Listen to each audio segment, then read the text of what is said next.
The silence in my apartment had grown louder ever since Caleb left. Some days, it echoed more than the ticking clock on the wall or the occasional creak of the old hardwood floor. I told myself I liked the quiet, but truthfully, it was just easier than confronting the void he left behind. It had been 6 months. 6 whole months since I walked in on him with someone else. Someone who wasn't even sorry. That betrayal did more than break my heart. It warped my trust.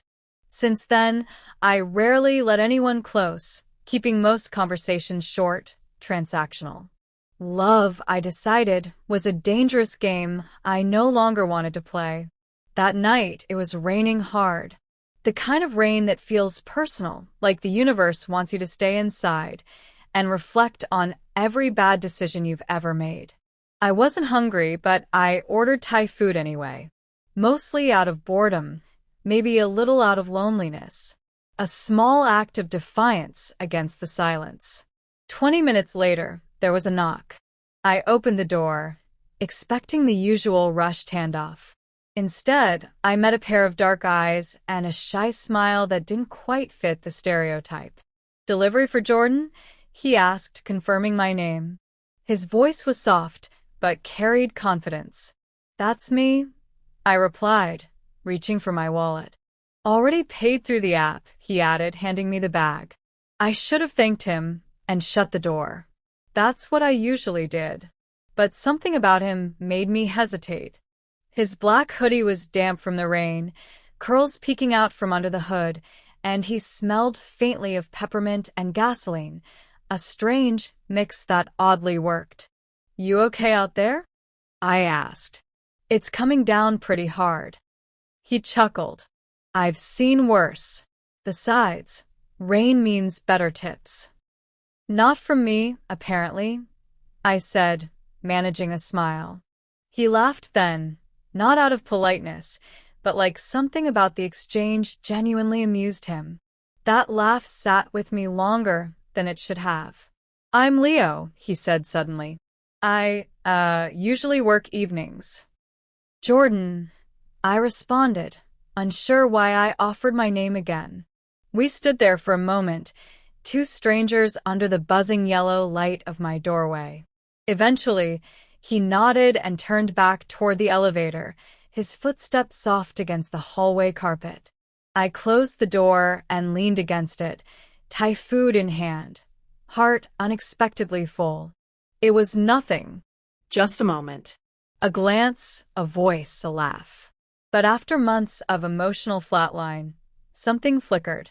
I sat down with my food, turned on a mindless show, and told myself not to read into it. Delivery guys come and go. That's their job. Still, when I went to bed that night, I wasn't thinking about Caleb. I was thinking about Leo. The next night, I ordered again. Not because I craved pad thai, but because I craved that flicker of something I hadn't felt in a long time. I told myself it was stupid, that it was just a passing encounter, but still, I refreshed the delivery tracker more times than I cared to admit. And when the knock finally came, it was him. Leo. Same hoodie, same half-smile, same eyes that seemed to see more than they should. He handed over the bag with a slight smirk, as if we were picking up a conversation from the night before, even though there hadn't really been one. "You again," he said. I could say the same. "Thai 2 nights in a row?" I shrugged. "Comfort food." "Or just a good excuse," he teased, and this time I didn't hide my smile. From then on, it became a quiet routine. I ordered more than I needed, and every few days, like clockwork, Leo showed up. Sometimes he'd linger for a minute or two. Our conversations drifted from weather complaints to music preferences and little stories about his delivery mishaps. He told me he was saving up to open a small bike repair shop, his real passion. I listened, genuinely interested, and found myself opening up in return. One evening, the rain had returned, mirroring that first night. I'd had a rough day, work stress, old memories, too many silences. When Leo knocked, he looked soaked and winded. Come in for a sec, I said, stepping aside. He hesitated. You sure? I've got towels. And soup. You'd be doing me a favor. Can't eat it all alone. He stepped in. The apartment suddenly felt less hollow, like his presence filled more than just physical space. I handed him a towel, and he dried his curls while scanning the room. Books half-read, a blanket curled on the sofa, quiet music humming from the speaker. You live alone? He asked. Yeah, it's quieter that way. He nodded but didn't press. We sat across from each other, soup in hand. Conversation came easier now, like we'd skipped the awkward stages of getting to know someone. At one point, our fingers brushed as I reached for the salt. I pulled back instinctively, but he didn't. You ever get tired of being alone? He asked, eyes not on the soup, but on me. All the time, I admitted. But being with the wrong person hurts worse. He gave a small nod, the kind people give when they understand something too well. The silence between us shifted then. It wasn't heavy, it was full. A current hummed beneath it, a mutual recognition of something fragile and forming. He stood to leave soon after, but before reaching the door, he turned. Same time tomorrow? He asked. Yeah, I said softly, already knowing the answer. As the door closed behind him, I didn't feel alone. Not anymore. Leo became a fixture in my world, not through grand gestures, but in quiet, steady ways. A shared coffee on his break. A late-night text that read, "Still up?" He never asked for more, and neither did I. It felt unspoken, like we were orbiting each other closely, delicately, waiting for gravity to pull us in. One night, I told him about Caleb, about how betrayal doesn't just break your heart, it reprograms your ability to trust. Leo didn't offer cliches. He just listened, eyes calm and unreadable, as if absorbing each word and storing them gently. You deserve better than that, he said when I finished. I believed him. The next few weeks blurred into one long stretch of warmth. We weren't official, but the exclusivity felt implied. He had a key. Sometimes he stayed late enough to nap on my couch. We kissed, softly, carefully, like we were both afraid to wake from something we didn't want to end. But then came the shift. One Friday, I ordered from the same place, expecting Leo. Instead, a stranger arrived, tall, broad, indifferent. No smile, no spark. I took the bag and asked casually, "Leo not working tonight?" The guy shrugged. "Oh, he was just filling in for me for a few shifts. I'm back now." My stomach nodded. "Wait, so he doesn't work for the restaurant?" Nah, he just helped out. Kinda vanished, though. Guess he had other things going on. I shut the door, heart thudding. My fingers trembled as I scrolled through our old texts, noticing something I hadn't before, vagueness. No last name. No social media. He never talked about family or close friends. And now, he was gone without a word. I tried texting. "Everything okay?" No reply. Did I do something? Nothing. The silence grew more deafening with each hour. By morning, I had become someone I swore I'd never be again, desperate, paranoid, aching for clarity. I searched everything I could with what little I had. I remembered a patch on his delivery bag. Leo Rides, a local courier group. I found their page. And with it, I found him. Only his name wasn't just Leo.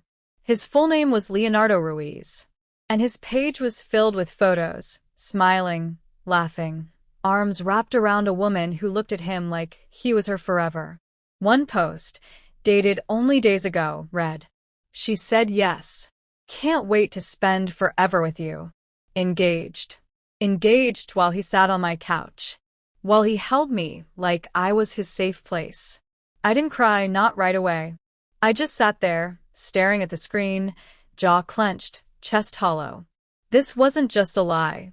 It was theft. He had taken something sacred, my hope, my healing, and made it feel like a joke. And worst of all, I still missed him. The days that followed felt muted, like someone had turned the volume down on my life. Food lost its taste. Music felt intrusive. I walked through my apartment like a stranger in a space that no longer belonged to me. Every room still carried traces of him, his laugh echoing off the walls, the ghost of his presence on my couch, his scent faint on the borrowed sweatshirt I forgot to return. But grief has a strange rhythm. It doesn't strike all at once.